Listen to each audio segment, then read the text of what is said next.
France سے 25 مئی کی ایک خبر ہے کہ تمام کورونا ویکسین والے افراد 2 سال کے اندر مر جائیں گے۔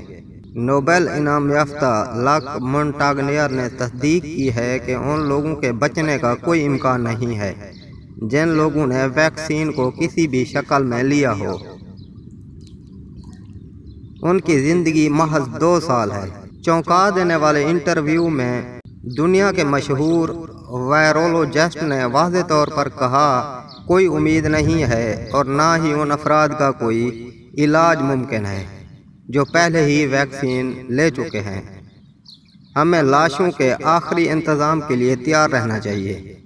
اس ویکسین کے اجزاء کی تحقیق کرنے کے بعد سائنسی ماہرین نے دعووں کی حمایت کی اور کہا کہ جن لوگوں نے ویکسین لی ہے وہ سب اینٹی باڈی پر منحصر رہیں گے اور اس کے اضافے سے مر جائیں گے۔ مزید کچھ نہیں کہا جا سکتا۔ یہ ایک بہت بڑی غلطی ہے۔ ان لوگوں نے کہا کہ یہ ایک سائنسی غلطی کے ساتھ ساتھ طبی خرابی بھی ہے۔ یہ ایک ناقابل قبول غلطی ہے۔ مونٹاگنیئر نے گزشتہ روز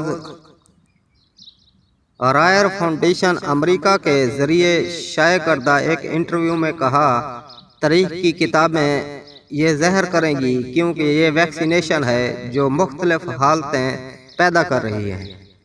مونٹاگنیئر نے مزید کہا کہ بہت ساری وبائی امراض کے ماہرین اس کو جانتے ہیں مگر وہ اس مسئلے کے بارے میں خاموش ہیں۔